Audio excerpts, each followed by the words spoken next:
రాజా స్తోత్రము స్తోత్రము స్తోత్రము. రాజాదిరాజుము రాజులకు రాజువైన మా రాజు మీకు స్తోత్రం ప్రభా. అయ్యా మీ పేరు పెట్టబడిన బిడ్డల్ని ప్రభా యహలోకం నుండి పరలోకానికి తీసుకెళ్ళడానికి రానయ్యున్న మా గొప్ప రాజు వండుకొని మీకు స్తోత్రం ప్రభా. మా నిరీక్షణను విడిచిపెట్టి ప్రభా మనం జీవించడం కాదు కానీ నిరీక్షణ కలిగి ప్రభా మీ ఎంత వద్దట మాకు గొప్ప భాగ్యమని మీ లేఖలో మాకు బోధిస్తుండగా ఇంతవరకు అట్టి కృప మా మీద నుంచి నడిపించినందుకు కూడా మీకు స్తోత్రము. ఇంకా కూడా అట్టి కృపను కలుగుని ప్రభా మీ రాకడ కోసం మేము ఎదురు చూడటానికి అభిషేకింపబడటానికి ప్రతిదినము మేము నూతనంగా మార్చబడటానికి కూడా అయ్యా ఇంకనూ మీ యొక్క సహవాసం మాకు అనుగ్రహం చేయమని వేడుకొచ్చున్నాం. మీ సహవాసం ఎంతో ఉన్నతమైనది విలువైనది. అట్టి భాగ్యము మేము ఎల్లప్పుడూ కూడా కలిగి మీ ముఖ దర్శనం చేయడానికి కృప దయచేయండి. ప్రార్థనలు ఎవరెవరు ఏ సహాయత ఏ అవసరం కలిగి ఉన్నారు వారందరి పట్ల మీ కృప చూపండి. ముఖ్యంగా రేపు దినాన్ని ప్రభా నాలుగు గారు మనవరాలు రెండో మనవరాలు ప్రభు తన భర్త ఇంటికి వెళ్తున్న ప్రయాణంలో సహాయం చేయండి. సుందరం గారు మనవులు ప్రభు వివాహం జరగడానికి కృప దయచేయండి. నాలుగు గారి దగ్గర అమౌంట్ తీసుకున్న వ్యక్తి తిరిగి ఇవ్వడానికి కృప దయచేయండి. ఇదిగోనైనా అదే హరిపట్ల కూడా మీ కృప చూపండి. రాజును ప్రభా మరి జ్యోతులు జ్ఞాపకుని గర్భం దయచేయండి. ప్రభా కూడిచ్చిన బిడ్డలు వారి అవసరతలు ఏమైనవో వారి బలంతులు ఏమైనవో వారందరి పట్ల మీ కృప చూపి నడిపించమని కరుణగల యేసుక్రీస్తు నామమున అడిగి వేడుకొచ్చున్నాము తండ్రి. ఆమేన్. దేవుడు మన ప్రార్థనని ఆలకించి అట్టి రీతిగా చేసినందుకు దేవునికి స్తోత్రం చేద్దాం. స్తోత్రం స్తోత్రం స్తోత్రం స్తోత్రం స్తోత్రం. హల్లెలూయా. కూడిచ్చిన మీకు అందరూ కూడా ప్రత్యేక వందనాలు. హల్లెలూయా. మరి నారమ్మ గారు మనం ఈ వారు కూడా కలవపల్లి నుంచి మళ్ళీ రావడం కూడా జరిగింది. నారమ్మ గారికి ప్రత్యేక వందనాలు. వారు మన మధ్య ఉండటం మనకి సంతోషంగా ఉంటారు. ప్రభునందు ప్రియమైన వాళ్ళరా, ఈ రాత్రి కాలము వాక్యోపదేశమని యోబేలు గ్రంథము 3వ అధ్యాయము 15వ వచనం కిందకి మనం చదువుకుందాం. 15 నుంచి 16 చదువుకుందాం. 16 కింద నుంచి చదువుకుందాం. కిందకు యోబేలు గ్రంథం అనగా దానియేలు పక్కన యోషియా పక్కన ఉన్న గ్రంథమే యోబేలు గ్రంథం.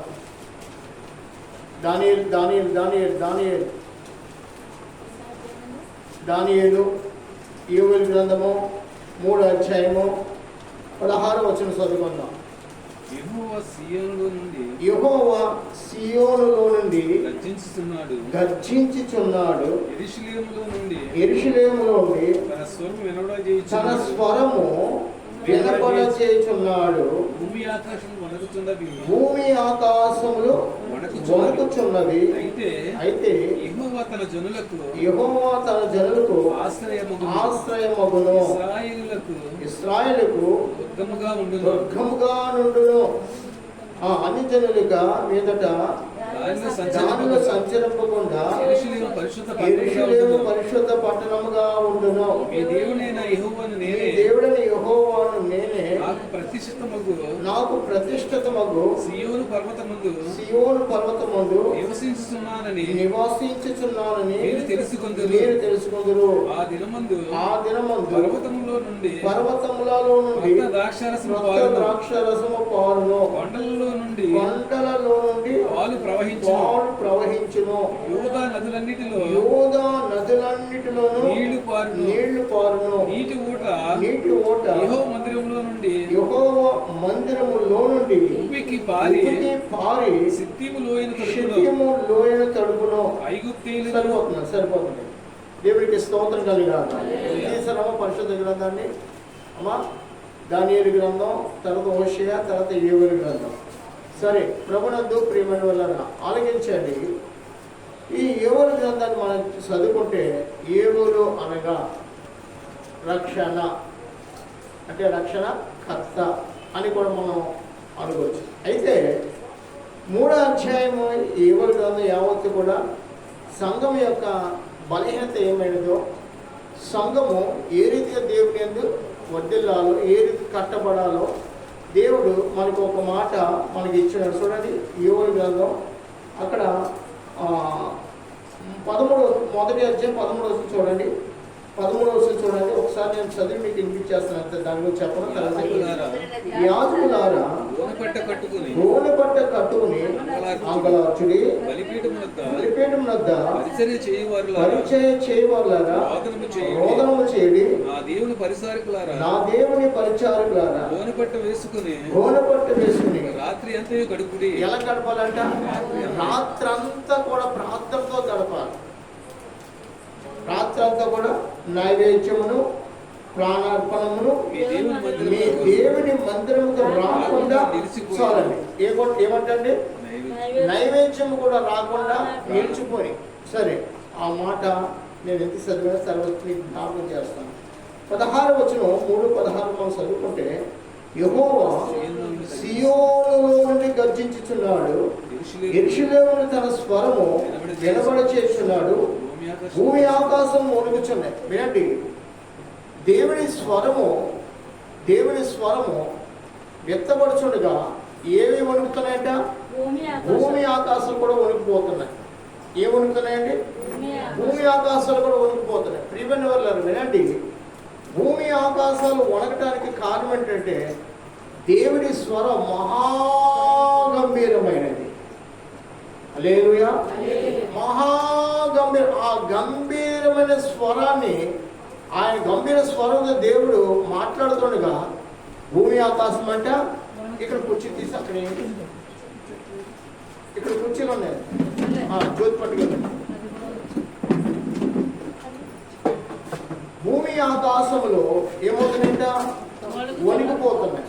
ప్రియమైన వాళ్ళ వినండి, మానవుడు బలహీనుడా, భూమి బలహీనమైదా అని మనం నేర్చుకుంటే, భూమి దేవుడు స్థిరంగా ఉండడానికి దాన్ని ఏర్పాటు చేస్తాడు.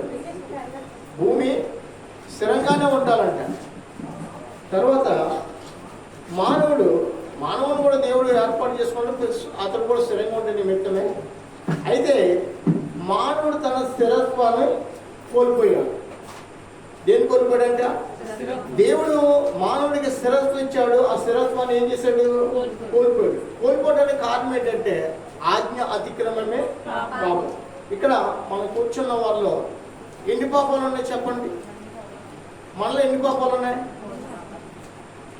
మనం ఏ దొంగతనం చేయలేదు, ఏ అబద్ధం ఆడలేదు, అయినా కానీ పాపాలు ఉన్నాయా? ఇదేంటంటే పాస్టర్ గారు దొంగతనం చేయలేదు, బెండకాయ ఎత్తి రాలేదు, దొంగకాయ ఎత్తికి రాలేదు, జాంగ కూడా ఎవరితో కూడా నేను కొయ్యలేదు అని మీరు నాతో అనొచ్చేమో. ఆజ్ఞ అతిక్రమమే. ఎన్ని అధ్యాయాలు చదవాలి హరి? రోజు నువ్వు ఎన్ని అధ్యాయాలు చదవాలి? 40 అధ్యాయాలు చదవాలి రోజు. ఎన్ని గంటకే 10 అధ్యాయాలు అవుతాయి. ఎన్ని అధ్యాయాలండి? గంటకే 10. నాకు టైం తెలిసి నేను అలా చదువుతాను కాబట్టి. హరి ఎన్ని గంటలు ఫ్రీగా ఉంటాడు మంచం మీద? 12 గంటలు. రాత్రి పడుకోవచ్చు, ఆ తర్వాత ఫ్రీగా ఉంటాడు. 12 గంటలు అంటే ఎన్ని అధ్యాయాలు చదవచ్చు అమ్మా? చాలా అధ్యాయాలు. అసలు 3 రోజులు బైబిల్ తిరిగేచ్చు ఆయన. 3 రోజులు బైబిల్ తిరిగేయచ్చు. సుందరమ్మ గారు వాళ్ళ తల్లి గారు 18 రోజులకు ఒకసారి బైబిల్ చదివేసుకోడండి. అలాగా పేరు కలిగి జీవించాలి మనం భూలోకంలో. చూడండి, ఆజ్ఞ అతిక్రమమే పాపం. అంటే ప్రార్థన చేయకుండా పాపమే, వాక్యం చదవకపోయినా పాపమే, మన స్తుతి ఆరాధన లేకపోయినా కానీ పాపం. అది కూడా అంటే ఎలాగా లోకంలో మాటలు వదిలేయండి, లోకంలో క్రియలు వదిలేయండి. ఆత్మీయ జీవితంలో కూడా ఆత్మ వెలిగించుకునే విషయంలో కూడా మనం ఏ విధంగా తప్పిపోతున్నాం? ప్రార్థన చేయట్లేదు, వాక్యం చదవట్లేదు. మరి ఎన్ని పాపాలు మనలో ఉంటే చెప్పండి? వాక్యం ఉంది కదా, ఆజ్ఞ అతిక్రమమే పాపాన్ని ఉంది కదా. ప్రార్థన చేయబడిన స్తుతి ఆరాధన. ఒకసారి చెప్పిన మన కన్నీళ్ళు అంట ఆయనకు ఒక ఆరాధన అంట. ఏంటంటే మన కన్నీరు దేవునికి ఒక విలువైన ఆరాధన. అది అందుకనే భూమి ఏ సహించలేదు కదా తెలుసండి. దేవుని బిడ్డలో కన్నీరు కాల్చినట్టు భూమి ఆ బరువు సహించలేదంటండి. ఆ వేదన భూమి తట్టుకోలేదంట. అందుకనే మన కన్నీరు ఎప్పుడు కూడా ఒలుగుతూ ఉండాలి. ప్రియమైన వల్ల దేవుని సన్నిధి ప్రార్థన చేస్తుంటే ఇలా మోకరించాలి ఆమె అనేసి మనం లేచిపోతే మనకి ఏ ఆశీర్వాదం కూడా. కానీ సంఘ ప్రార్థనలు ఎలాగున్నాయి తెలుసా అండి? ఎలాగున్నాయి? ఇలాగ ఆమెనని ఇలా లేచిపోయే స్థితిలో ఉన్న సంఘాలు. అందుకనే సంఘాలు ఈ రోజుల్లో ఉద్యోగం లేకపోవడానికి ఏం తెలుసండి, రాత్రంతా మొదట గడపటం మానేస్తారు. 11 అవుతే 24 గంటల 12 ఆరాధన అయిపోయిందని అనేస్తున్నారు. నువ్వు డ్యూటీకి వెళ్ళి రాత్రి 8 గంటలకు వెళ్ళి 11 వచ్చేయగలుగుతావా అమ్మా? డ్యూటీకి వెళ్ళి 11 వచ్చేయగలుగుతావా? 8 గంటల డ్యూటీకి వెళ్ళా. మన సంఘాలు ఉన్నాయి 8 గంటలకు ప్రారంభించి 12 గంటల లోపు వదిలేస్తారు. అది ఆన్లైన్ ప్రార్థన అయిందా? లేదు లేదు. వీడా మనుషుల దగ్గర తప్పించుకొచ్చాము కానీ దేవుని దగ్గర అసలు మనం తప్పించుకొని దేవుని చేతిలో పడుట మహాభయంకరమని పౌలు గారు ఎపిసి హెబ్రీ పత్రికలు రాస్తారు. సరే, ఇక్కడ మనం చదువుకుంటే చూడండి, భూమి ఆకాశం వణుకుచున్నవి కానీ ఎవరు వణకట్లేదంట? మానవులు మాత్రం దేవుని సన్నిధి వణకట్లేదు. అయితే అది స్వరం నుంచి మనం మాట్లాడుకుంది అక్కడ. అయితే యెహోవా తన జనులకు ఆశ్రయమగును. ఎంత గొప్ప కృప అంటే మనం ఆలోచించాలి.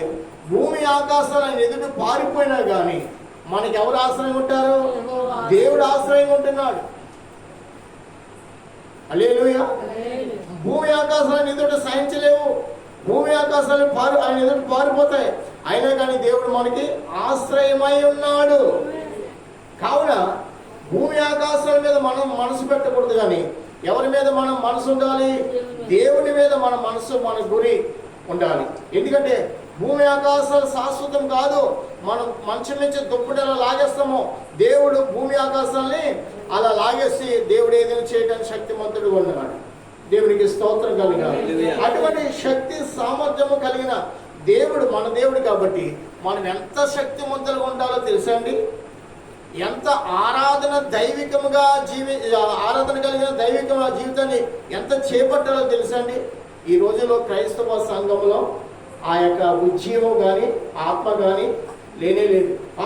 కొత్త నిబంధనలు మనం చదువుకుంటే అపోస్తులు కానీ అపోస్తులు కాను 2వ అధ్యాయం చదువుకుంటే వారు ప్రతిరోజును సంఘముగా కూడట, రొట్టె విరిచేటందును, ప్రార్థన ఎందును వారు ఎడతెగక ఉండేవారంట.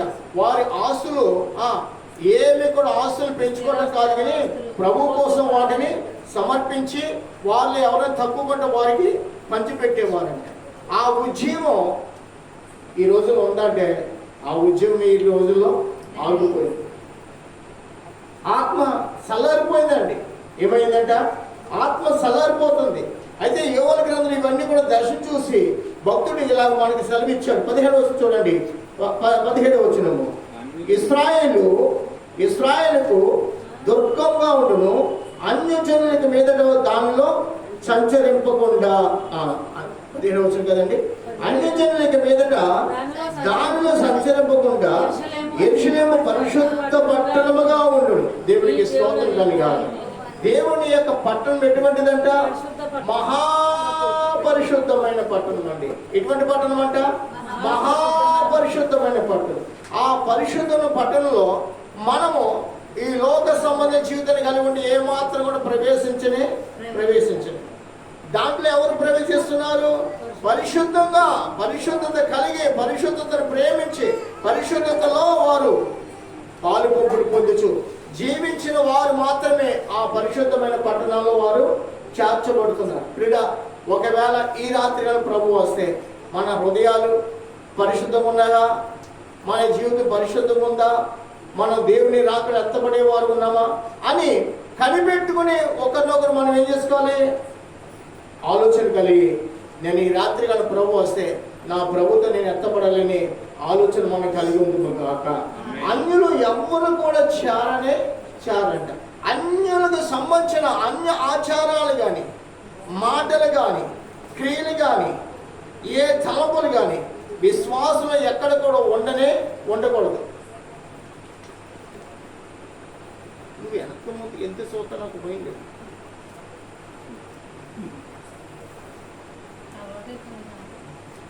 అన్యులకి మీదట దానిలో సంచరింపకుండా యెరూషలేము పరిశుద్ధ పట్టణము గుండును మీ దేవుడి యెహోవాను నేనే, నాకు ప్రతిష్ఠితము సీయోను పర్వతమందు నివసించుచున్నానని మీరు తెలుసుకుందరు.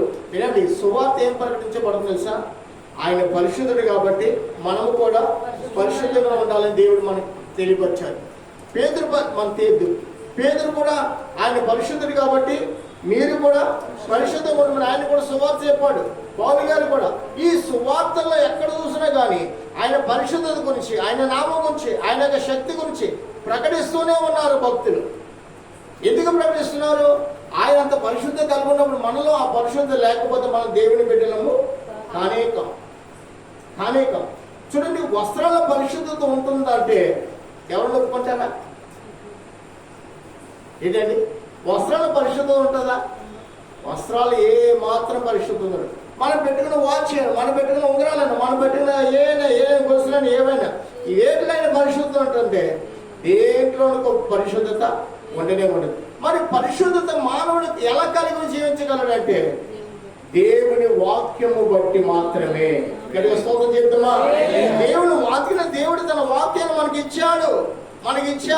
అనేక ప్రవక్తలు ఈ వాక్యాన్ని భూలోకి పంపించడం ఎంతగానో ప్రయాసపడ్డారు. మానవునికి మొదట వెండి బంగారుతో కాదు, వారు పరిశుద్ధంగా ఉండలేరు, వాక్యం చేత వారు పరిశుద్ధంగా ఉంటారని దేవుడు తన లేఖనము మనకి ఇచ్చారు. ఈ లేఖనం చదువుతున్నప్పుడు మనం పరిశుద్ధం అయిపోతామంటే అయిపోము. ఎలాగంట వాక్యం చదివినా కానీ మన పరిశుద్ధులము కాదు. మరి ఎలా పరిశుద్ధం అవుతాం? వాక్యము చదివి అనుసరిస్తూ జీవించాలి. వాక్యాన్ని విన్నవారు ఎవరు కూడా దేవుని రాజ్యాన్ని చేరరు. ఎవరు చేరుతారు? వాక్యాన్ని విని విన్నట్టుగా ప్రవర్తించేవారు, జీవించేవారు మాత్రమే పరలోక రాజ్యం చేరుతున్నారు. హల్లెలూయా. కాబట్టి ఇశ్రాయేలు శేషమే రక్షింపబడతారంట. అంటే ఇశ్రాయేల్ ప్రజలందరూ కూడా దేవుని రాజ్యాన్ని చేరు. కానీ ఎవరైతే వాక్యం వింటారో, ఎవరైతే వాక్య ప్రకారం జీవిస్తారో, ఎవరైతే వాక్యానికి లోబడిపోతారో వారు మాత్రమే దేవుని రాజ్యం ఎత్తబడుతున్నారు. అలాగే ఇశ్రాయేలే కాదు, ఇక్కడ కూర్చున్న మనము కూడా నేను బాప్తిసం తీసుకున్నాను కదా, దేవునికి ప్రతి వారు కానుకలు ఇస్తున్నాను కదా, దేవుని సేవకులను ప్రేమిస్తున్నాను కదా అని తలంపు మనలో ఏమాత్రం ఉండకూడదు. నేను కొత్తగా మార్పుల పాటు వచ్చినప్పటికీ అంతకుముందు వేరే సంఘ సేవకులు ఇక్కడ ఉండేవారంటండి.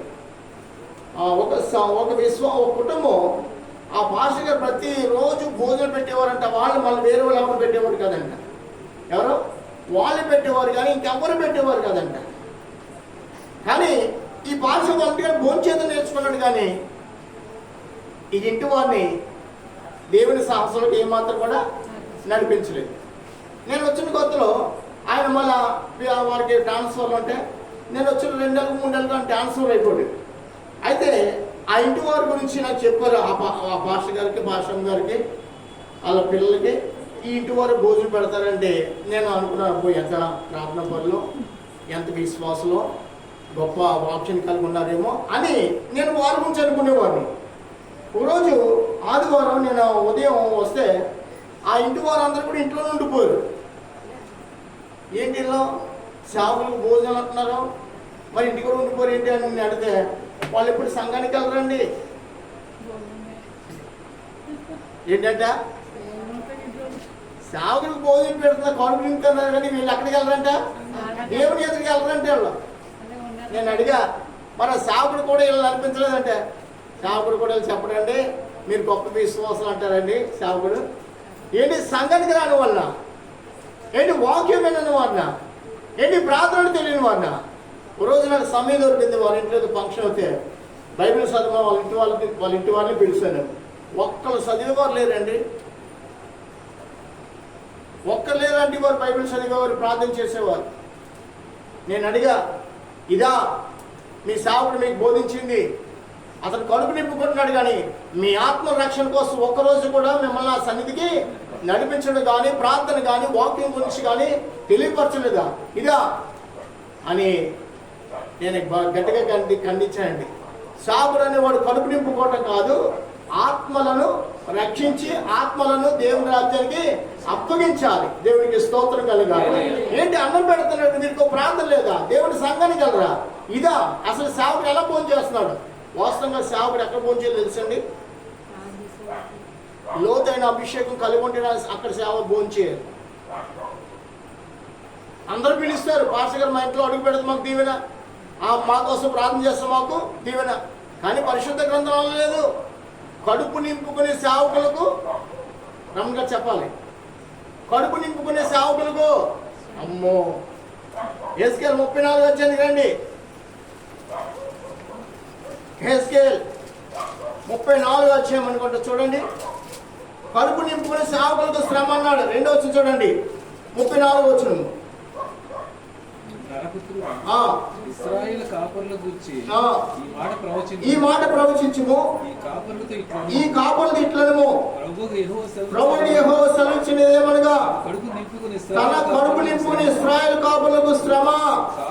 కాపర్లు ఏం చేయాలంట? కాపర్లు ఏం చేయాలంట? గొర్రెలు మేపవాలని కదా. మీరు క్రొవ్వైన గొర్రెలు వధించి క్రొవ్వులు తిని బొచ్చును కప్పుకుందరు, కానీ గొర్రెలను మేపరు.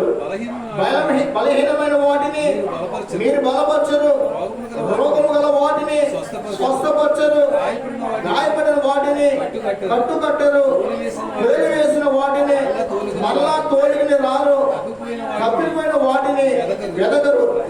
అది మాత్రమే కాక మీరు కఠిన మనస్కులై బలాత్కారంతో వాటిని వేలుదురు. కాబట్టి కాపరులు లేక ఇప్పుడు విశ్వాసం ఎలా చెదిరిపోతున్నారంట. కాపరి సేవకులు కావాలి. ఎవరు కావాలి? సేవకుడు అంటే ఏంటి? కడుపు నింపుకోవడం కాదు. మొదట ఏం చేయాలి? ఆ కుటుంబాలు ఎక్కడికంట? ప్రభువులోకి నడిపించాలి. ఎక్కడ నడిపించాలి? ప్రభువులోకి. ప్రభువులో బలపరచాలి, ప్రభుని చూపించాలి. నాకంటే మీరు ఎక్కువ ప్రార్థన పరులైందరు గాక. వాస్తవ మాట చెప్పనా, మన ఇల్లు ఎందుకు, మన జీవితాలు ఎందుకు తెలియట్లేదు, మన కుటుంబంలో సమాధానం ఎందుకు ఉండలేదు తెలుసా? మన దేవుడు ఎవరు? సమాధానకర్త. మన దేవుడు ఎవరండి? మరి మన దేవుడు సమాధానకర్త, శాంతిదాత, ముక్తిదాత, స్వస్థపరచు దేవుడు, సమస్తాన్ని సమకూర్చువాడు, రెండింతలుగా దీవించువాడు. యోగుడు ఎన్నింతలు దీవించాడంట? రెండింతలుగా దేవుడు దీవించాడమ్మా. మరి మనల్ని ఎందుకు దీవెన ఉండలేదు అంటే దేవుని దగ్గర ఉలుకో పలుకోనట్టు అన్నమాట. అంటే ఏమన్నా నేను ఉలుకో పలుకు అంటే ఎలాగున్నా? తుమ్ము వచ్చినప్పుడు దేవుడు అన్నా, తుమ్ము రానప్పుడు. వాస్తవంగా జీవితం అంటే ఏం తెలుసండి? దేవుల్లో సహజీవితం ఎలా జీవితం తెలుసా? దేవుడిని కలుగున్నాక మరొక వేరేగా అనుభవం మనలో రాకూడదు. దేవునిలో మనం అలా కలిసిపోవాలి, అలా మితమవ్వాలి. మన దేవునికి మనలో దేవుడే మనలో ఉండాలి, కానీ మరొక తలంపులు ఏమి కూడా ఉండకూడదు. ప్రియుడా, దేవుని ప్రార్థన కనీసం సమయం నువ్వు కేటాయించకపోతే నీ ఇంట్లో శాంతి ఎక్కడ? నీ ఇంట్లో సమాధానం ఎక్కడ? దేవుడిని స్వస్థపరచు యెహోవా అన్నాడు. ప్రార్థన ద్వారా నువ్వు స్వస్థత పొందుకోవాలి, ప్రార్థన ద్వారా నువ్వు మేలు పొందుకోవాలి, ప్రార్థనతో నీ ఇల్లు పరలోక గృహముగా నీవు మార్చుకోవాలి. జాబుడి వీటిని ఏం చేయాలి? ఎత్తి వాక్యాన్ని చూపించి విశ్వాస కుటుంబాలు ఏం చేయాలంట? చూడండి, అట్లకార కాల్చి ఎక్కడ అంటిస్తారంట? చేతికో కాలుకు అంటిస్తారు. మీకు అందరికీ నేను అట్టకాల కాల్చేసి అమ్మా చేతి మీద పెట్టి రేపు పొద్దున మనం వాక్యాన్ని రమ్మంటే వస్తారా? ఇదిగో ఇది ఇంకా బలమైన ఎర్రని అట్ల కాడ. ఇది వాక్యం. వాక్యం 2 అంచులు కదా, ఖడ్గము, పదునైన ఖడ్గము. ఆ వాక్యం చూపించాలి, ఆ వాక్యం మీకు వినిపించాలయ్యా. అందుకని ప్రభు అన్నాడు, కడుపు నింపుకుడు ఇశ్రాయేలు కాపరులకు శ్రమ. క్రీడా నిజమే, భోజనాలు కాదండి, ముందు మనకి ఆత్మీయ సహవాసం కావాలి, ఆత్మీయ భోజనం కావాలి. నీ భోజనపు బల చుట్టూ నీ పిల్లలు ఒలివ మొక్కల వాళ్ళు. ఒలివ మొక్క ఏంటి? మరణం అంటూ లేనివారు, మరణ వ్యాధులు కానీ, మరణ పోరాటాలు కానీ, మరణకరమైన సమస్యలు కానీ, మరణకరమైన ఇబ్బందులు కానీ, మాటలు కానీ, ఏ ఇబ్బందులు, ఎటువంటి నీచకరమైన క్రియలు కానీ ఆ ఇంట్లో వారి మధ్య కనబడవు. వారు అనుకుంటారు ఎల్లప్పుడూ కూడా ఫలిస్తుంటారు, ఎల్లప్పుడూ కూడా ఆశ్రమపడతారు. వారికి చింత అనే మాట ఉండనే ఉండదు. ఇదిగా స్తోత్రం చెప్తామా? చింత అనే మాట నీలో నాలో ఉండకూడదయ్యా. రేపు ఏం తిందుమా ఏం త్రాగుదామా అనే ఆలోచన నీకు దేవుడు రానివ్వకుండా, ఆ తలపు నీకు పుట్టకుండా, వాటి గురించి విచారించకుండా దేవుడు సర్వ సమృద్ధి నీకు అనుగ్రహించి వాడై ఉన్నాడు. అట్టి దేవుడి యొక్క ఆ వాక్యానికి మనం లోపడతలేదు. వాక్యం వినాలని ఆశ మొదట కొంతమందికి ఉండదండి. మొదట ఏం కలిగిన ఆశ గల ప్రాణాన్ని దేవుడు. అయితే మనకి ఏం మొదట ఆశ ఉండాలి? లోక సంబంధం వీటి మీద కూడా మనకు ఆశ ఉంటే దేవుడు వాటిని మనకి ఇవ్వడు. అందుకని మీరు యాకోబు భక్తుడు రాశారు, మీ భోగాలకే మీరు దేవుణ్ణి అడుగుతున్నారు కాబట్టి అవి మీకు దొరకట్లేదు. దేని గురించి అడుగుతున్నామంట? మన భోగాల గురించి కాదండి అడిగేది. ఆత్మీయ జీవితాన్ని బలపరుచుకోవాలి, ఆత్మీయంగా మనం జీవించాలి, మన కుటుంబాన్ని పరలోక గృహంగా మార్చుకోవాలి. ఏమి అడగకూడదు. ఏం అడగాలి? ప్రభు నీ పరిశుద్ధాత్మను నాకు దయచేయని అడగాలి. అడుగు వాటికంటే, ఊహించు వాటికంటే అత్యధికమైనవి చేసేవాడైనా దేవునికి స్తోత్రం, హల్లెలూయా. కానీ ఆ రోజు నాకు చాలా, ఈరోజు ఆ కుటుంబం అందరూ కూడా నా ఎదుట కూర్చుని ప్రార్థన చేస్తున్నారు. ఈరోజు వాక్యం అంటే ఏంటో, ఈరోజు మళ్ళీ ఆ సహవాసానికి వెళ్ళనే నాకు చాలా కోపం వస్తుంది. మీరు వాక్యం బలపడతలేదు, మీరు ప్రార్థన చేయట్లేదంటే చాలా ఏం నేర్చుతున్నాడు సేవకుడని నాకు తలం పుట్టారు. ప్రియమైన వల్ల మీరు మీలో కొంతమంది సేవకులుగా ఉండకూడి. ఎక్కడుంది ఈ మాట చెప్పాలి? మీలో కొంతమంది సేవకులుగా ఉండకూడదు. యాకోబు పత్రిక 3వ అధ్యాయం మొదటి మాట చదవండి. మళ్ళీ ఎక్కడికి వద్దాం. ఇది ముయ్యొద్దు. బోధకులైన మనము మరీ కఠినమైన తీర్పు. వినండి. ఏ తీర్పు అంటే మామూలు తీర్పు కాదండి. ఏంటండి? మరీ కఠినమైన తీర్పు పొందుదుము కాబట్టి మీలో అనేకులు బోధకులు కాకూడదు. చూసారా ఎలాగుందంటే అండి, కొంతమంది ఏదో అనుకుని ఏదో సంపాదించాలి, ఏదేదో చేయాలని బోధకులైపోతుంటారు. దేవుడు వారిని ఏర్పాటు చేసుకోండి. దేవుడి ఏర్పాటు ఉంటే మనము ఆత్మరక్షణ కోసం ప్రయాసపడతాం, కానీ కడుపు నింపుకోవడానికి మనం ప్రయాసపడడం. యాకోబు భక్తుడు తేటగా రాశాడమ్మా. అయ్యో అనేకమైన మీలో బోధకులుగా ఉండని ఒక విశ్వాసం ఉండు, ఒక సంఘం వెళ్ళని పాత్రగా ఉండు. అది చాలు. అంతకంటే ఏమి కూడా మనం ఆలోచన మనకి రానే. దేవుడు ఎవరిని పిలుచుకుంటాడో వారిని పిలుచుకుంటాడండి. అందరిని పిలవడం. లక్షల కొద్ది కాల్బాలం ఉన్నారు. ఎవరెవరు నేర్చుకున్నాడు దేవుడు? మోషే, అహరోను మాత్రమే. ఎంతమంది అంట? లక్షల కొద్ది జనం ఉన్నారు. లక్షల కొద్ది. వాళ్ళు ఎవరు కూడా మళ్ళా దేవునికి ఇష్టమైన హృదయం ఎవరు కూడా లేదు. కాబట్టి ప్రతి వారు కూడా కనాను దేశాన్ని చూడమని ఎక్కడ రాలిపోయారు? 40 సంవత్సరాల మధ్య కాలంలో వారు రాలిపోయారు. చివరికి ఎవరు చేరాడు? యెహోషువ, కాలేబు. వారు మంచి మనసు కలిగి ఉండి దేవుని నీతిని, దేవుని కాలం వారు వెదిగారు. పనులు అలాగనే చేశారు. మోషే చెప్పింది వారు అలా చేశారు కాబట్టి వారు ఇరువురు మాత్రం లోబడ్డారు. వారితో పైన ఉన్నవారు, వారితో కింద ఉన్నవారు అందరూ కూడా ఎక్కడ ఉన్నారంటే మధ్యగా వారు రాలిపోయారు. ప్రియమని వాళ్ళరా. అలాగే సావుకునంటే దేవుడు ఏర్పాటు చేసుకుంటాడు. మనం సేవ చేయడం ఏమాత్రం దేవునికి ఇష్టము అంటే అసలు నిన్ను నా సన్నిధిని తొక్కమన్నవాడు ఎవడు అన్నాడు. అసలు నా పరిశుద్ధ గ్రంథం నేను పట్టుకోమని చెప్పానా? ప్రియమని వాళ్ళరా. కొంతమంది దేవుడు ఏర్పాటు చేసుకుంటాడు. వారు మరణం నుంచి కూడా వారు బయటపడతారు. ఎందుకంటే స్వస్థపరిచి యెహోవాను నేనన్నాడు. కొంతమంది సాతాను పడగొట్టేస్తాడు. సాతాను వారిని బలహీనపరుస్తాడు. సాతాను వాడిని సగం కాలంలో ఎత్తిపోతాడు. మాటలు కాదు. సేవ అంటే మాటలు కాదు. సంఘం నడపడం అంటే మాటలు కాదు. ఏదో బడి నడిపినట్టు కానీ కాదండి. ఏదో పిల్లలకి చదువు చెప్పినట్టు కానీ కాదు.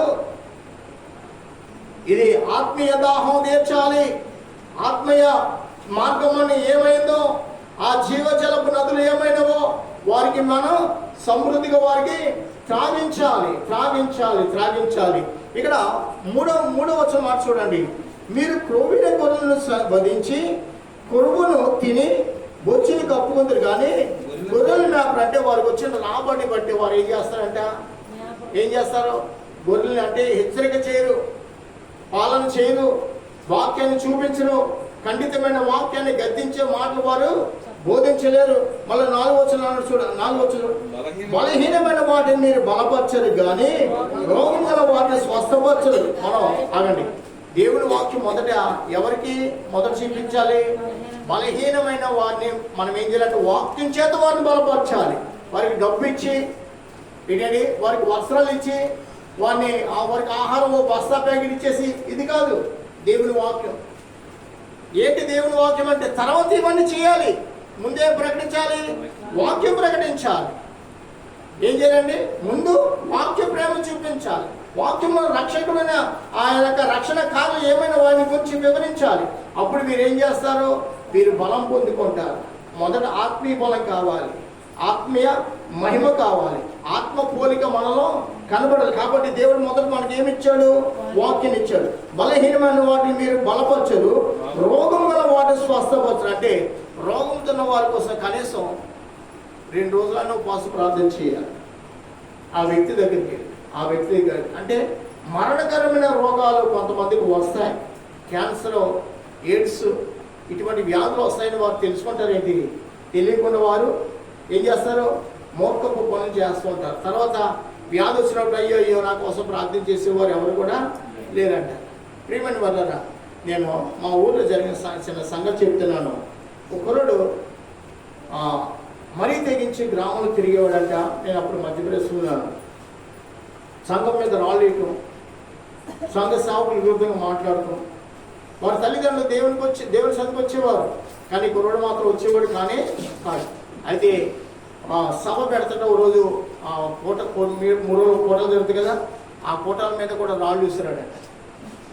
ఏం చేశాడు, రాళ్ళు విసిరితే ఒక 2-3 సంవత్సరాల తర్వాత అతని పరిస్థితి ఎలాగుందంటే మరణానికి చేరుకున్నాడు. కానీ మళ్ళీ బ్రతుకుంటే లేని 22 సంవత్సరాలు కూడా పూర్తిగా అంత కఠినమైన హృదయాన్ని కలిగి ఉన్నాడు.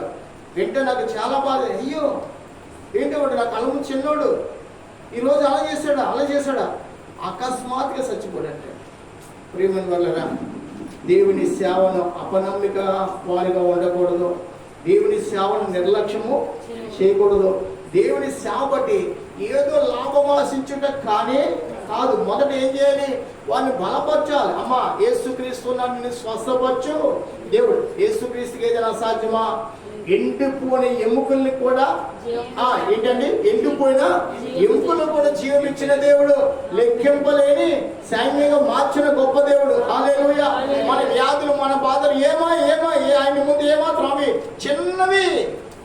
ఎండిపోయిన ఎముకలు వాటిగా జీవించాడు కదా, లెక్కింపలేని సైన్యంగా మార్చాడు కదా మన ప్రభు.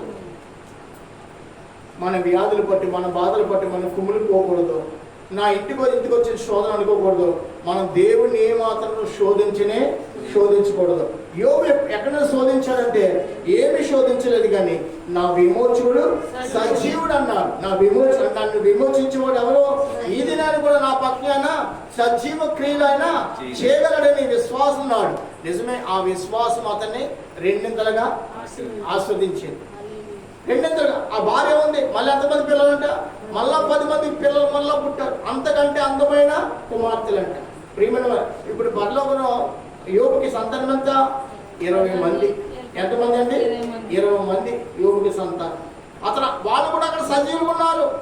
ఇక్కడ భూమి మీద సజీవుడుగా యోబు కూడా జీవించాడు, దేవుని కలిగి జీవించాడు, దేవుని పట్టుకుని జీవించాడు. స్నేహితులు ఎంతమంది ఏమన్నా కానీ, తన భార్య తనను దూషించనే కానీ వద్దొద్దమ్మా దేవుని గురించి మనం మాట్లాడదాం, మనకి తగదు. మనం ఏ పాటి వారమైన ఎదుట సర్వశక్తుడు ఎవరికైనా భూమిని అప్పగించినా ఆయన తాకట్టుగా ఎవరికైనా ఇస్తాడా? లేదు. భూమి అలా చేశాడు, భూమిని అలా స్థిరంగా ఉంటానికి చేశాడు. భూమి మీద ఏలుబడి ఆయనదే, ఆకాశం పైన ఏలుబడి కూడా ఆయనదే. కాబట్టి మనం ఆయనకు భయపడి జీవించాలని తన భార్య కూడా నేర్పాడు. ఇక్కడ మనం చదువుకొని చూడండి, ఒక్కసారి అక్కడే 23వ అధ్యాయానికి ఒక్కసారి వెళ్దాం చూడండి. హెస్కేల్ గ్రంథం 23వ అధ్యాయము మొదటి మాట చూడండి ఒకసారి. మరియు యెహోవాకు నాకు ప్రత్యక్షం ఇలాగ సెలవిచ్చును. నలుగుతుడా ఒక తల్లికి పుట్టిన ఇద్దరు స్త్రీలు కాదు. మీరు ఐగుప్తు దేశంలో ఒకసారి కాదు ఒకసారి మూడా అది కాదు అమ్మో ఇది ఒకసారి 22 ఒకసారి 29 చదవండి. 29 సామాన్య జనులు బలాత్కారం చేయొచ్చు, దొంగిలించుదురు, వారి దీనులను దరిద్రులను హెచ్చించుదురు, అన్యాయంగా వారు పరదేశం బాధించుదురు. నేను దేశంలో పాడు చేయగలిగినట్లు ప్రాకారం దిట్టపరచుటకును బద్దలైన సొంతలను నిలుచుటకును తగిన వాడు ఎవడని ఎంత విచారించినాను. ఏంటండి? ఎంత విచారించు, ఒక్కడు కూడా కనబడలేదు. కావున నేను నా క్రోధం వారి మీద కుమ్మరింతును, వారి ప్రవర్తన ఫలం వారి మీదకి రప్పించి నా ఉగ్రత చేత వారిని దహించుతును. చూసారా? అదనండి ఒకసారి సంఘానికి వచ్చేవాడు అంటే మనం గట్టిగా హెచ్చరిక చేయాలి. అమ్మ అబద్ధం ఆడకూడదు, దొంగతనం చేయకూడదు, మోసం చేయకూడదు, ఎదుటికి వారికి విరోధంగా ఏమి కూడా మనం ఏ పని కూడా చేయకూడదు. అక్రమం అనేది మనలో అక్రమ సంబంధం అనేది మనలో ఉండకూడదు. పాడు అనేది మనలో ఉండకూడదు. సాగుడు ఇవన్నీ కూడా సంఘానికి ఏం చేయాలి? ఆర్భాటంగా చూపించాలి. ఎలా చూపించాలంట? ఆర్భాటంగా చూపించాలి. ప్రియ సోదరి సోదరుడా, అందుకనే ఏమన్నాడు అక్కడ? నేను దేశంలో పాడు చేయబడినట్లు ప్రాకారం దిట్టపరచుటను బద్దలైన సొంతం నిలుచుడు తగిన వాడు ఎవడైనా అంత విచారం అంటే ఎవడైనా కానీ ఈ దేశాన్ని నశింప చేయకుండా, ఈ ప్రజలు నశింప చేయకుండా, ఆ ప్రజల మధ్య ఒక్కడు ప్రార్థన చేసే పరుడు లేడు. చూసారా? ఆ దేశం గురించి ప్రార్థన చేసేవాడు ఒక్కడు కూడా లేడు. దేవుడు కనిపెడతాడమ్మా నీ ప్రజల మధ్య, నీ సమాజం, నీ కుటుంబం మధ్య.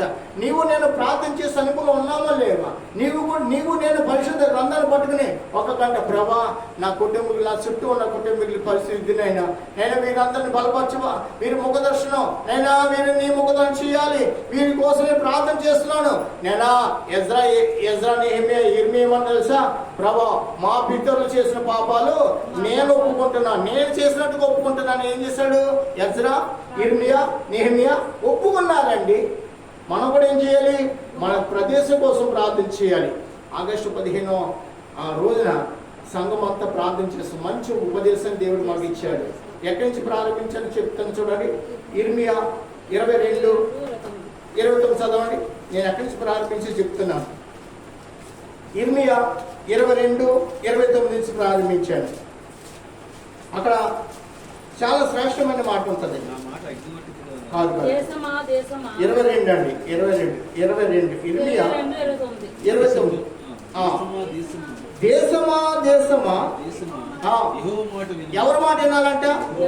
దేశం ఎవరి మాట వినాలంట? దేవుని మాట ఏమో. యెహోవా ఎలాగ సెలవిస్తున్నాడు? సంతానహీనుడనియు తన దినములలో వర్ధిల్లని వాడనియు ఈ మనుషుని వచ్చి వ్రాయుడి, అతని సంతానం ఎవడెక్కడ వర్తిల్లడు, వాళ్ళు ఎవడను దావీదు సింహాసనం మీద కూర్చున్నాడు, ఇక మీదట ఎవడను యూదాలో రాజుగా ఉన్నాడు. వినండి, నిజమే. దేశం కోసం అంగలార్చవలసిన బాధ్యత ఎవరి మీద ఉంది? మన మీద ఉంది. దేవుడు ఎంత ధన్యత ఇచ్చాడో చూడండి. దేశం కోసం ప్రార్థన చేయడమే కాదు, ప్రపంచ దేశాల యొక్క శాంతి కోసం కూడా మనం ప్రార్థన చేయాలి. మనకి ఇచ్చిన గొప్ప భాగ్యం, ఎంత అభిషేకం దేవుడు మనకి ఇచ్చాడు. ఎవరైనా ఇతర దేశాల కోసం మన దేశం కోసం ప్రార్థన చేస్తారా? మనం ప్రార్థన చేస్తే దేశ సరిహద్దులు కూడా నెమ్మది ఉంటుంది, కరువు ఉండదు, పోరాటం ఉండవు, యుద్ధాలు ఉండవు. అమ్మా ఏ సమాజం కోసం ప్రార్థన చేసినా నీ ప్రార్థన దేవుడు ఆలకించి నువ్వు చేసిన రీతిగా ఆ నీతి ఆ కుటుంబాల మీద, దేశం మీద కుమ్మరించి దేవుడే ఉన్నాడు. ప్రియమైన వల్ల దేశం ఎన్ని మార్లు ఉందంట? 3 మార్లు ఉందండి. ఎవరి మాట ఆలకించాలంట? యెహోవా మాట వినుము. యెహోవా సెలవిచ్చినదేమనగా సంతానహీనుడనియు తన దినములో వర్ధిల్లని వాడనియు. చూసారా? సంతానం ఉన్న కానీ సంతానం లేని వాడికి చేసేవాడు కూడా ఎవరు? దేవుడే. అమ్మా ఆలకిస్తే గ్రామంలో జరిగిన ఒక మాట చెప్తాను. ఒక తల్లికి 3 కుమార్తెలు, 2 కుమారులు. 3 కుమార్తెలు కూడా తన కళ్ళ ముందు తప్పుడు చేస్తానని తల్లి ఖండించలేదు. బట్టల వ్యాపారం ఒక ఆయన వచ్చేవాడు. ఎవరు వచ్చేవారంట? అప్పుడు బట్టల వ్యాపారం వస్తే వాడిని ఇంట్లో పెట్టి బట్టలని ఖాళీ చేసేవాడు. వాడు సాయంత్రం అది ఇంట్లో ఉండేవాడు. వాడికి కావాల్సిన రీతిగా 3 ముచ్చటించేవాడు. ఆఖరికి ఆడు ఏమీ కూడా లేని దరిద్రుడు అయిపోయాడు. అంతేనా? 2వ అమ్మాయికి వివాహమైంది. 2వ అమ్మాయికి వివాహం అయితే సీడీలు దిగుతుండగా కాలు జారిపోయింది. గర్భంతో ఉన్నప్పుడు అలా బోర్లంగా పడిపోయింది. స్పాట్లో ఈ లోపల ఉన్న పిల్లోడు చచ్చిపోయాడు. రక్తమో కారిపోతుంది. రాత్రి 7:30 పరిస్థితి. హాస్పిటల్ తీసుకెళ్తే తల్లి ప్రాణం కూడా బ్రతకదన్నారు. అలా సంవత్సరం వెంబడి సంవత్సరం మొత్తం కుటుంబంలో బిడ్డలందరూ కూడా అలా మరణాపాతులు అయిపోయారు. నా కళ్ళ ముందు చెప్తున్న విషయం చెప్తున్నాను. తల్లి ఖండించలేదు. భర్త కూడా మనకెందులో మనం బయటికి పోయేవాడు. ఆఖరికి 2 కుమారులు ఒక్కడే ఉన్నాడు. ఒక కుమారుడు 3 కుమార్తెలు కంటి ఎదుట వెళ్ళిపోయారు.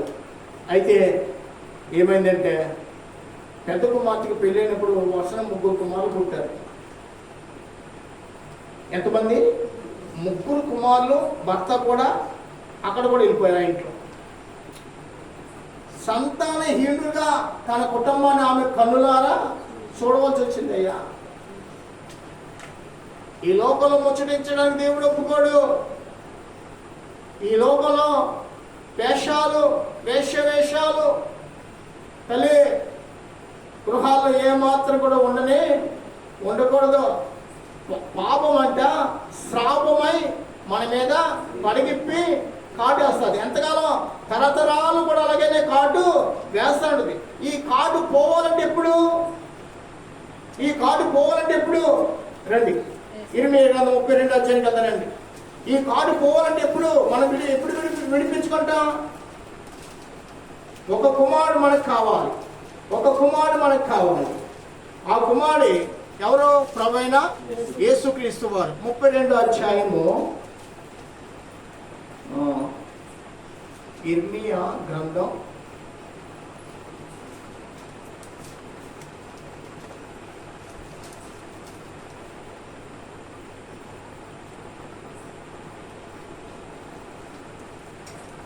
'అది ఏమవుతుందంటే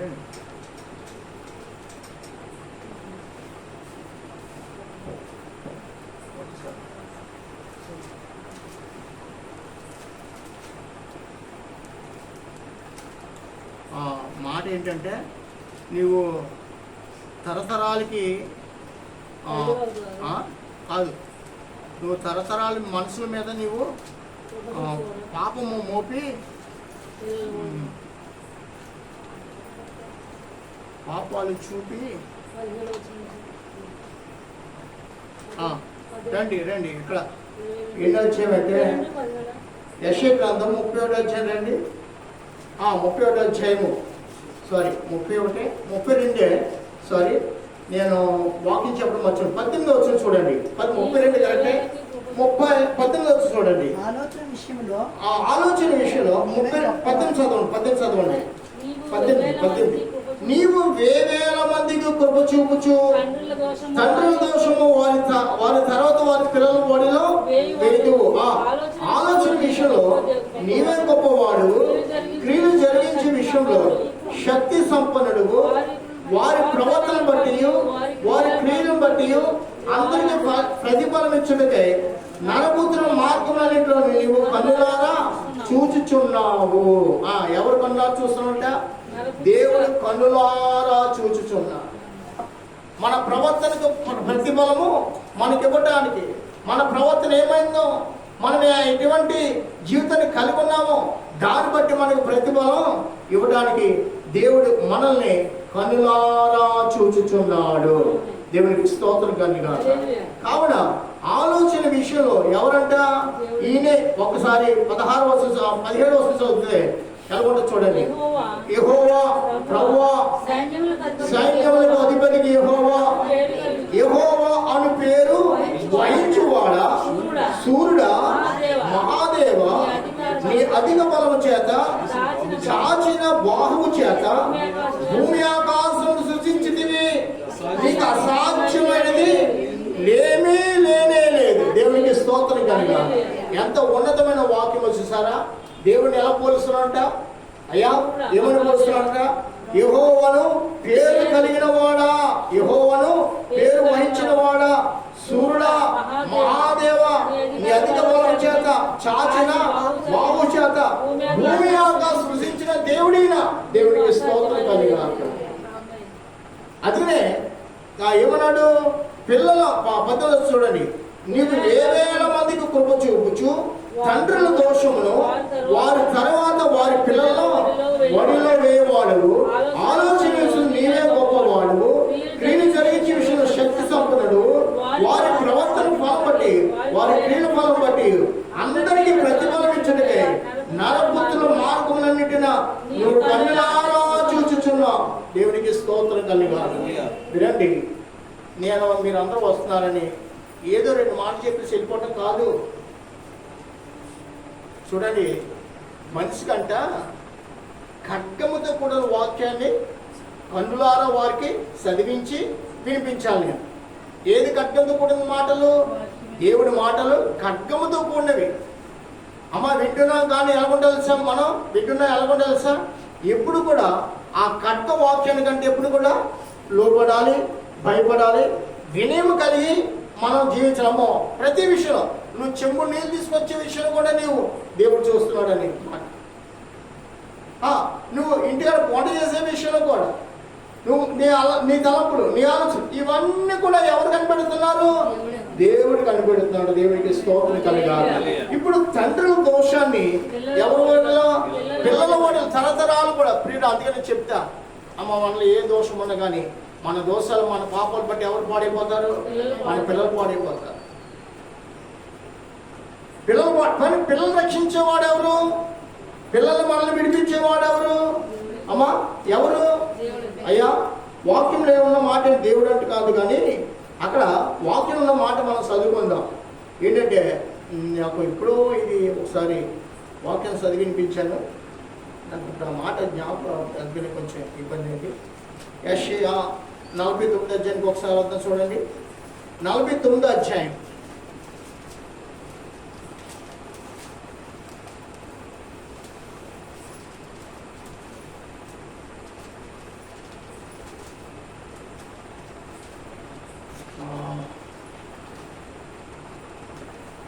ఆ 40 కాదు 51 అధ్యాయం అండి. యెషయా 51 అధ్యాయము చూడండి. మనకు ఒక కుమారుడు అవసరం అనే మాట మనం చదువుకుందాం. 18 వచ్చిన 51:18.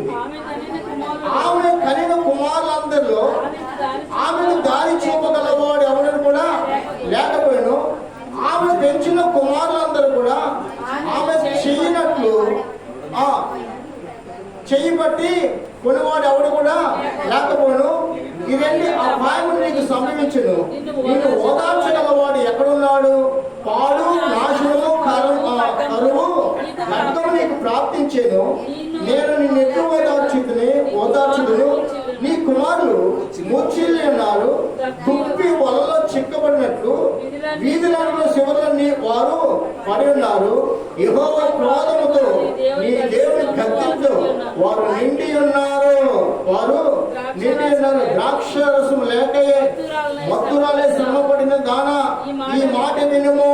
నీ ప్రభువు యెహోవా తన జనుల నిమిత్తము వ్యాజ్యమాడి నీ దేవుడు ఇలాగ సెలవిచ్చుచున్నాడు. సరే, ఇవన్నీ మనం చదువుకుంటే నీకున్న వాళ్ళరా, ఆమె కనిన కుమారులు ఎవరు కూడా ఆమెకి దారి చూపేవారు ఎవరు లేరు. అంటే మన కన్నా కుమారులు మనకి మనల్ని మోస్తారని తలంపు కూడా మనకి పెట్టుకోకూడదు. మనల్ని కాడికి పంపుతారని కూడా ఆలోచన మన కళ్ళ ముందే మనం చేసిన పాపాల శ్రాపాలు ఎవరి మీద పడతాయి? పిల్లల మీద. పిల్లల్ని పడతాయి. కాబట్టి పిల్లల్ని దేవుడు ముందు తీసేస్తాడు. ప్రియమైన వాళ్ళరా, వాస్తవంగా చెప్తున్నా, దేవుని వాక్యం ఎరిగి ఉన్నాక దేవుణ్ణే చూడాలి. కానీ మళ్ళా లోకంలో ఎవరిని కూడా మనం ఏమాత్రం కూడా పరీక్షించకూడదు. మనం ఏ రీతిగా కూడా అతని గురించి ఆమె గురించి మన మనస్సు పాడుగా ఉండకూడదు. దేవుడు మన మనసును కూడా గ్రహించేవాడు, హృదయ పరిశోధకుడు అనే పేరు ఆయన కలిగి ఉన్నాడు. ఎంత పరిశుద్ధంగా ఉంటావు అంత ధన్యుడు అయిపోతాం. దేవునికి స్తోత్రం చేద్దామా? ఎంత పరిశుద్ధంగా ఉంటావో అంత ధన్యుడు అయిపోతాం. మోషే గురించి మాట్లాడుకుంటే, యోసేపు గురించి మాట్లాడుకుంటే ఏముంది? మోషే ఐగుప్తు ధనము కంటే, ఐగుప్తు భోగభాగ్యాల కంటే క్రీస్తు బిడ్డలతో శ్రమపడుట గొప్ప గొప్ప భాగ్యమని నిందను సహించడానికి వెళ్ళాడు. కానీ ఐగుప్తులు ఏది కూడా అతడు కోరనే. ఐగుప్తులు ఉంటున్నప్పుడు ఫరో కుమార్తె యొక్క కుమారుడు ఉన్నప్పుడు ఇతనికి ఏమైనా తక్కువ అంటే ఇతనికి ఏమి కూడా తక్కువ కానే కాదు. కానీ ఈ ఐగుప్తులు ఏ భోగభాగ్యం నాకు వద్దు, నా బిడ్డలతో నా ప్రభు యొక్క సంతానం నేను శ్రమైన పడతాను. కానీ ఈ ఐగుప్తును మాత్రం నేను కోరనే విధిలేసి వెళ్ళిపోతే ఐగుప్తుని విడిచాడు. ఐగుప్తుకు దేవుడు ఎలా పంపించాడు? దేవుడిగా చేసి పంపించాడు. దేవుడికి స్తోత్రం కలిగాడు. ఐగుప్తు వద్దనుకున్నాడు, ఐగుప్తుని మీద దేవుడిగా వచ్చాడండి.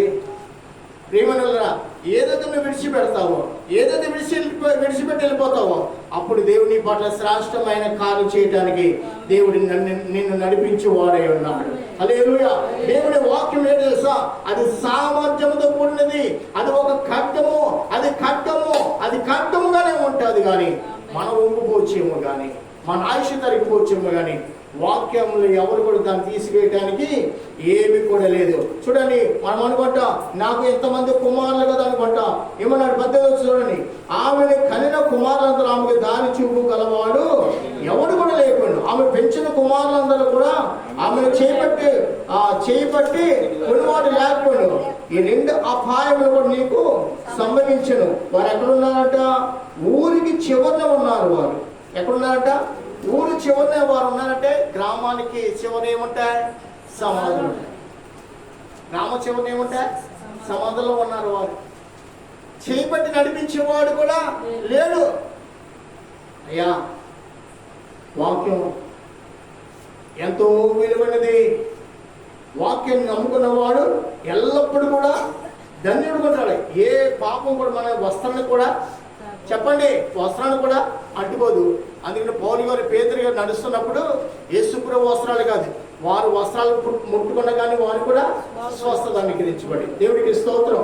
వారు అనుకున్నారు నజరేయుడైన యేసుక్రీస్తు నామమును కలిగి వారు జీవించారు. కానీ లోక సంబంధం ఏ నామం ఏ పేరు ఎవరు ఎత్తలేదు.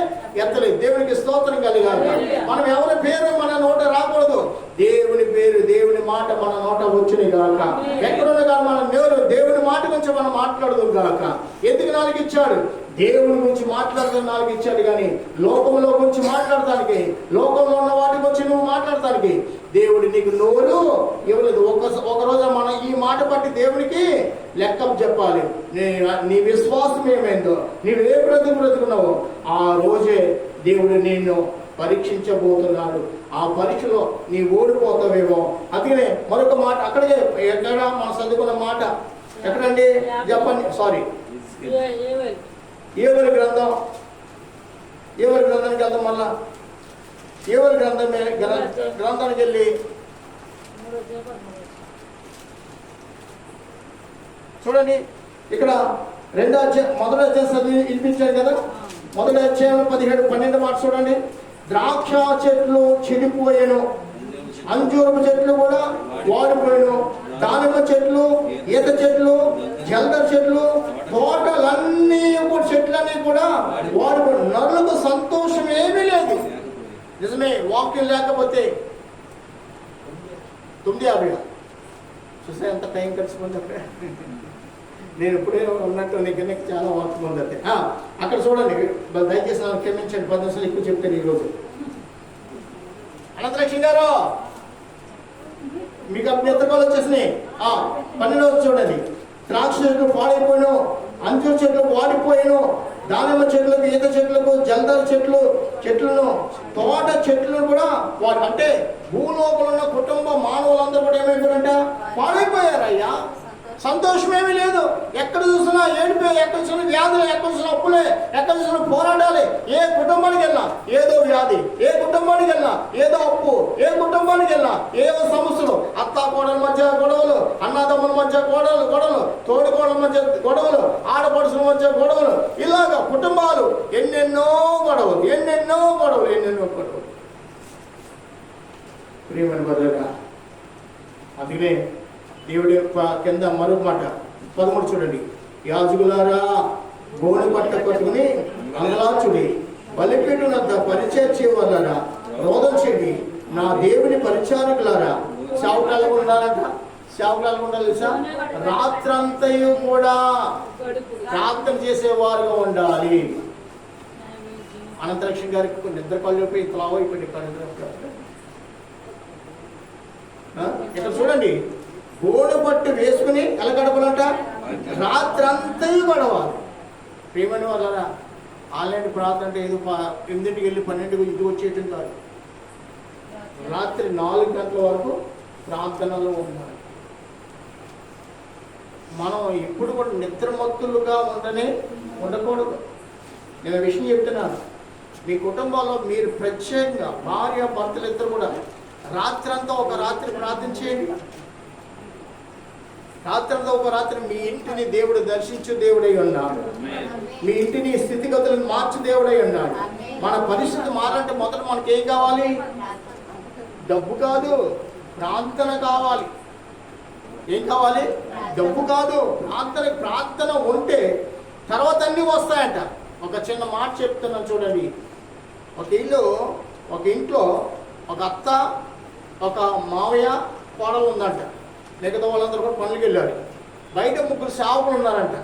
ఎక్కడ? ఇంటి బయట. లోపల ఎవరున్నారు? కోడలు ఉంది, మామయ్య ఉన్నారు, అత్తమ్మని. బయట నుంచి 3 తలుపు కొడుతున్నారంట. తలుపు కొట్టాక మామయ్య గారు తలుపు తీశారంట. ఈ 3 ఉన్న వ్యక్తులు అన్నారంట, నేను ప్రేమ, వీడు ఐశ్వర్యం, వాడు వెనకాల ఉన్నవాడు ఆనందం అన్నాడంట. ఏం పేర్లు? ఒకటి పేరేమో ప్రేమ, రెండో వాడి పేరేమో ఐశ్వర్యం, మూడో పేరేమో ఆనందం. 3 ఎవరు పిలిస్తే వాళ్ళు వస్తారు, ఇద్దరు వెళ్ళిపోతారు అన్నారంట. ఈ మామయ్య గారు ఏం చేస్తారంటే ఆవిడ మిషన్ దగ్గరికి వెళ్ళి, కోళ్ళ దగ్గరికి వెళ్ళి, ఏమేమో మన ఇంటి ముందు 3 వ్యక్తులు ఉన్నారు, 3 వ్యక్తుల పేరేమో ఒకటేమో ప్రేమ, ఒకటేమో ఐశ్వర్యం, ఒకటి పేరేమో ఆనందం. అత్త అందంటే ఐశ్వర్యం పిల్లు, డబ్బు కలిగి మనం జీవిద్దాం అందంట. కాదు, ఆనందాన్ని నేను పిలుస్తాను, ఆనందాన్ని మన ఇంట్లో మొత్తం అంతా ఆనందం కలిగి ఉంది. కోళ్ళందంట, మావయ్య ఐశ్వర్యం వద్దు, ఆనందం వద్దు, ప్రేమను పిల్లు, ప్రేమ కలిగి మనం ఉందామంటే ఎప్పుడైతే తలుపు బయట తీసుకొచ్చాడో మీలో ప్రేమ రండి అంటే ప్రేమతో పాటు లోపలికి వెళ్ళిన వాళ్ళు ఎవరు తెలుసా? ఐశ్వర్యం వెళ్ళిపోయింది, ఆనందం కూడా వెళ్ళిపోయింది. కనుక స్తోత్రం చెప్పండి. ఇప్పుడు మనం ఏం కలిగి ఉండాలి? క్రీస్తు యేసు ప్రేమను కలిగి ఉంటే ఐశ్వర్యం ఉంటుంది, ఆనందం ఉంటుంది, రోగాలు ఉండవు, మానసిక బాధలు ఉండవు, అప్పులు ఉండవు, సమస్తాన్ని సమృద్ధించేవాడు ఆయనే. అందుకనే మొదట గలతీ పత్రిక 5 అధ్యాయంలో ఆత్మీయ ఫలాలు ఏంటంట? మొదట ప్రేమ. అయితే జ్యోతి మంచిది,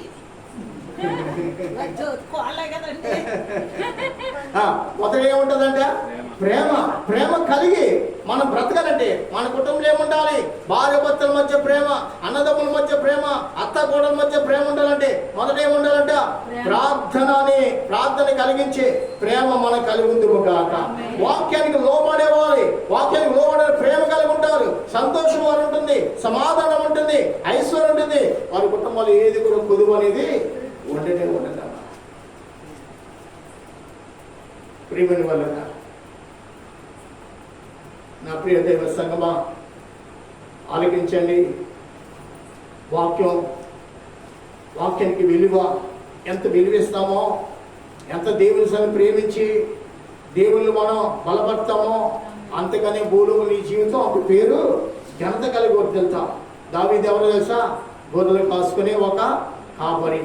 కానీ దావీదు ఇప్పుడు కూడా దేవుణ్ణి ఆరాధించేవాడు, స్తుతి ఆరాధన కలిగిన వాడు. దేవుని అతని ఆలోచనతో కూడా ఏమో తెలుసా, సితారాలు తయారు చేయాలి, వాయిద్యాలు తయారు చేయాలి, దేవుని నామాన్ని గంభీరముగా ప్రకటించాలి, గంభీరంగా స్తుతించాలని ఎన్నెన్నో సితారాలు తయారు చేసేవాడంట. అతడు తయారు చేసినవన్నీ కూడా ఎజ్రా కాలం వరకు అవన్నీ కూడా దేవుని సంఘంలో వారు వాడుకునేవారు. దేవునికి స్తోత్రం కలగాలి. చూడండి, ఏ కాలంలో దావీదు సిద్ధపాటు చేశాడు, ఎజ్రా కాలంలో. ఎజ్రా కనుక మీరు చదువుకోండి, అవసరం. ఎజ్రా కాలంలో ఆ సితారాలతో వారు దేవుణ్ణి స్తుతించేవారండి. ప్రియమైన వాళ్ళరా, నీ బట్టి నా బట్టి మన తరంతోనే కాదు, మన పిల్లల తరంలో కూడా దేవుని నామం కనపరచబడని కాక. మనము దేవునికి నమ్మకం ఉండాలి. మన పిల్లల్ని మనకంటే అభిషేకం కలిగిన వారికి సిద్ధపాటు చేయాలి. నీలో ఏమి కొద్ది ఉండదు, వారి జీవితంలో ఏమి కూడా కొద్ది ఉండదు. ఎన్ని తరాలంట? 1000 తరాల వరకు నేను కరుణించువాడను. స్తోత్రం చెప్పండి. ఎన్ని తరాలంట? 1000 తరాలు. ఇప్పుడు ఇంకా ఆ యోగుల గ్రంథం ఉన్న మాట అసలు ఇంకా చెప్పలేదు. అప్పుడు గంట మించిపోయింది. అది నేను నిలబడితే గంట కాదు, గంటన్నర కూడా ఎలా గడిచిపోతుందో నాకు తెలియదు. అలా నేను చెప్పుకుపోతాను. అంత శ్రేష్టమైన మాటలే కానీ ఆత్మను బలపరచు ఉపదేశం. దేవుడికి స్తోత్రం, హల్లెలూయా. పరిశుద్ధ గ్రంథాన్ని చదవాలి. కానీ ఈ పరిశుద్ధ గ్రంథంలో ఉన్న లోతైన మర్మాలు మనం పట్టుకుంటే అవే మనకి అసలు లోపల మనం విచారపడవలసి, చింతపడవలసిన పని ఉండదు. దేవుడు తన దైవ కృపతో నింపి దైవ ఆశీర్వాదాలు మన మీద ధారాళముగా కుమ్మరించువాడే అన్నాడు. నిజమే. దేవుని ప్రేమించు వారికి అనగా తన సంకల్పమున పిలవబడిన వారికి మేలు జరుగుటకై సమస్తము సమకూడి జరుగుచున్నవని ఎరుగుదుము గాక. ఎక్కడుంది ఈ మాట అమ్మా? ఎక్కడుంది? దీన్ని రోమపత్రిక 8వ అధ్యాయము చూడండి. 8వ అధ్యాయము 30 తీయాలి. 28వ చూడండి. 8వ అధ్యాయం 28. దేవుని ప్రేమించు వారికి అనగా ఆయన సంకల్పము చొప్పున పిలువబడిన వారికి మేలు కలుగుటకై సమస్తము, అక్కడ చూసారు ఏ మాట అంటే, సమస్తము సమకూడి జరుగుచున్నవి ఎరుగుదుము గాక. ఆమేన్. నిజమే.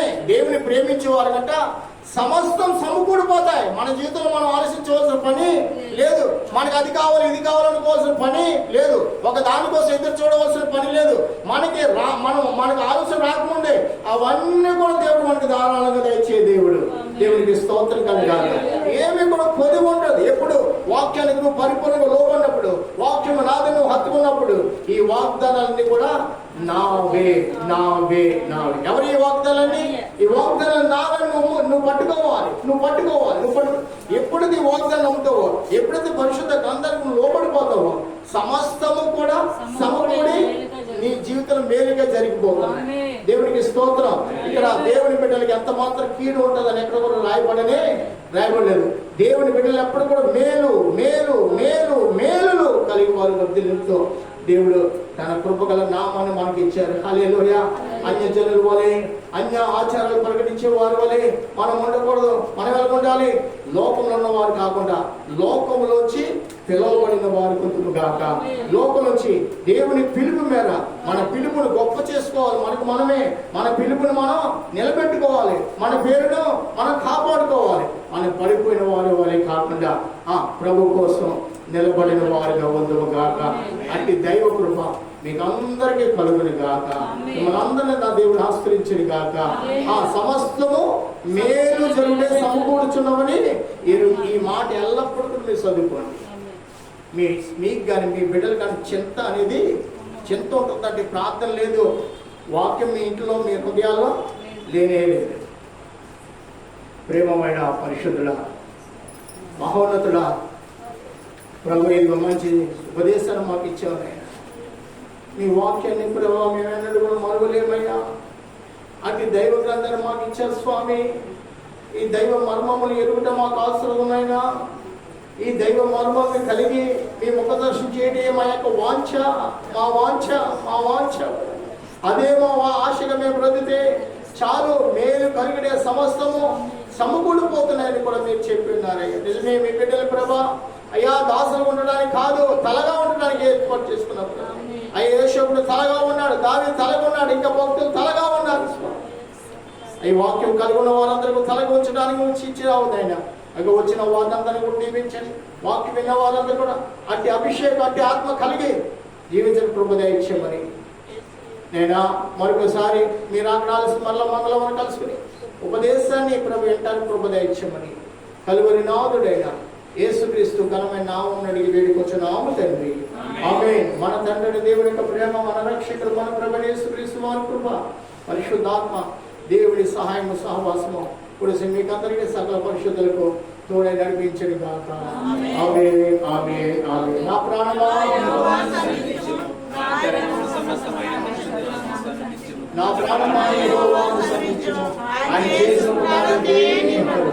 ఆమేన్. ఆమేన్. ఆమేన్. హల్లెలూయా. హల్లెలూయా. హల్లెలూయా. దేవుడు మిమ్మల్ని దీవించును గాక. రాజు రాజు జ్యోతి ఇస్తారు క్లాస్ వచ్చి